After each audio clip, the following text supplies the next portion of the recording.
किस्त नंबर 153 कब आएगी, इस पर तो बात करेंगे ही, और इसके साथ साथ ये भी बताएंगे कि ट्रेलर कब आएगा। लेकिन सबसे पहले बात कर लेते हैं किस्त नंबर 152 की रेटिंग की, जो कि काफी कम हुई है और 7 से भी कम हो चुकी है। और इस बात में कोई शक नहीं कि चूंकि कहानी लिखने वाले ने किस्त नंबर 152 की कहानी पता नहीं कैसे लिखी, जिसमें कुछ चीजें बतौर तजकार भी हमें समझ ना आ सकी कि कहानी में असल में चल क्या रहा है। बहरहाल अगर ऐसी किस्त होगी और इतनी कम दर्जे की किस्त होगी तो फिर उसकी रेटिंग ऐसे ही होगी। और इसके बाद ट्रेलर ना आना इस बात का सबूत है कि मेहमद वजदाह और कुलश टीम ने ठान ली है कि अब नया ट्रेलर जो आएगा वो धमाकेदार होगा, क्योंकि पिछली रेटिंग ने सबको किया है मायूस। किस्त आएगी कि नहीं ये तो आगे चलकर आपको बताएंगे, लेकिन सबसे पहले आपको बता चले कि ट्रेलर के हवाले से कुछ अपडेट्स आ रही हैं, जो कि अभी ऑफिशियल तो नहीं है, लेकिन कहा जा रहा है कि ट्रेलर जुमा की शब या फिर हफ्ते को आ सकता है, और इसके बाद ही हमें कंफर्म पता चलेगा कि किस्त आएगी कि नहीं। लेकिन इसी वीडियो में हम आपको ये भी बताएंगे कि किस्त आने के कितने चांसेस हैं, ज्यादा चांसेस हैं, कम। लेकिन सबसे पहले बात कर लेते हैं होलोफेरा पर। किस्त नंबर 152 के आखिर में होलोफेरा ने जहर पी लिया, और जहर पीने के बाद अचानक मर भी गई, और मरने के बाद उसे उठा के ले जाया गया।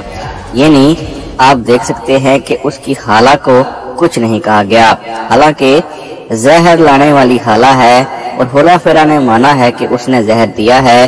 अब होलोफेरा ने ऐसा क्यों किया है ये तो हम आगे चलकर आपको बताएंगे, लेकिन सबसे पहले बताते चलें कुछ तारीखी हवाले से अगर देखा जाए तो होलोफेरा यानी नीलोफर खातून की शादी ओरहान बे से हुई थी, और ओरहान बे की ये पहली शादी थी। ओरहान बे के एक बेटे का नाम सुलेमान पाशा था, और इसके साथ साथ दूसरे बेटे का नाम मुराद था। सुलेमान पाशा ने बहुत सी जमीनों को फतह भी किया, और बहुत ही दिलेर आदमी थे, और न सिर्फ उन्होंने जमीनों को फतह किया बल्कि वहाँ खुशहाली भी लाई और उस्मानी जमीनों को आगे बढ़ाया।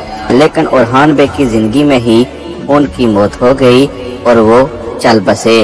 रहे फिर मुराद बे, और मुराद बे ही ओरहान बे के बाद सुल्तान बने। ऐसा नहीं है कि मुराद बे को ऐसे ही मौका मिल गया, उनमें भी बहुत सिफात थी, और वो अहल थे वली अहद के। और चूंकि जब सुलेमान पाशा जाते थे जंगों पे तो बुरसा का ख्याल वही रखते थे, और ओरहान बे ने बुरसा को उस्मानियों का दारुल हुकूमत बनाया हुआ था। और चूंकि मुराद बे बेटे थे नीलोफर खातून के यानी होलोफेरा के, तो इस सूरत में होलोफेरा की मौत इस किस्म में तो कभी भी नहीं दिखाई जा सकती।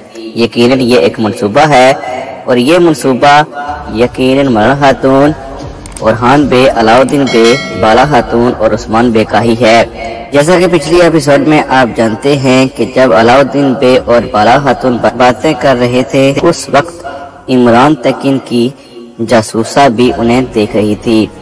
यकीनन सब जानना चाहते हैं कि जहर अगर वाकई ओलिविया के पास था या होलोफेरा के पास भी था, तो इस सूरत में एल्चम खातून के कमरे में ये जहर कैसे पहुंचा, क्योंकि बजिलर तो हर वक्त ओलिविया और होलोफेरा के सर पर थी।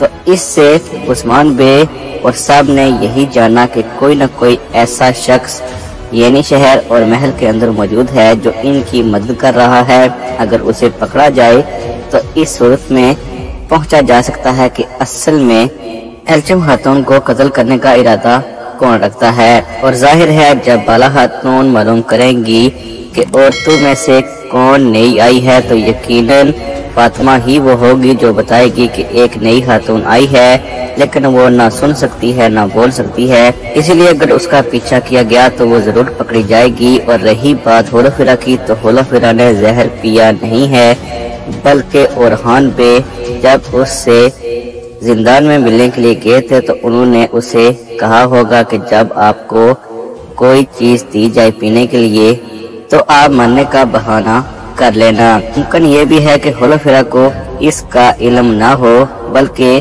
जो अलाउद्दीन बे ने मशरूब दिया हो یہ صرف اور صرف بے ہوش کرنے کے لیے ہو۔ جب اسے اندر یعنی شہر کے محل میں لایا جائے تو پھر وہ ہوش میں آ جائے اور اسے ساری صورتحال سے آگاہ کر دیا جائے۔ ممکن یہ بھی ہے کہ ابھی تک گنگی بہری جاسوسہ تک سب نہیں پہنچ پا رہے، اسی لیے عثمان بے نے یہ منصوبہ بنایا ہو تاکہ کچھ دیر کے لیے ہی صحیح قدوس بے الجم اور عائشہ کو یہ احساس دلایا جائے کہ ان کے ساتھ انصاف ہو چکا ہے، تاکہ ان کا غصہ ٹھنڈا ہو اور اسی دوران وہ اس جاسوسہ تک پہنچ جائیں جس نے پانی میں زہر ملایا تھا۔ دوسری طرف سوال یہ پیدا ہوتا ہے کہ عائشہ خاتون کا کردار کل عثمان میں کیوں ہے؟ جیسا کہ آپ جانتے ہیں کہ یعقوب بے پر کس نے تیر چلایا تھا ابھی تک یہ معلوم نہ ہو سکا، اور ہمارا شک ابھی بھی یہی کہتا ہے کہ یہ عائشہ خاتون ہی تھی جس نے یعقوب بے پر حملہ کیا تھا، اور ممکن یہ بھی ہے کہ یہ عمران تکین کی جاسوسہ ہو اور اس کا خاتمہ بھی ایسے ہی ہو، یعنی ایک غدار کے طور پر، کیونکہ اس سے پہلے بھی آپ نے نوٹ کیا ہوگا کہ کل عثمان میں کوئی بھی کردار جو اہم کردار ہوتا ہے اسے ایسے ہی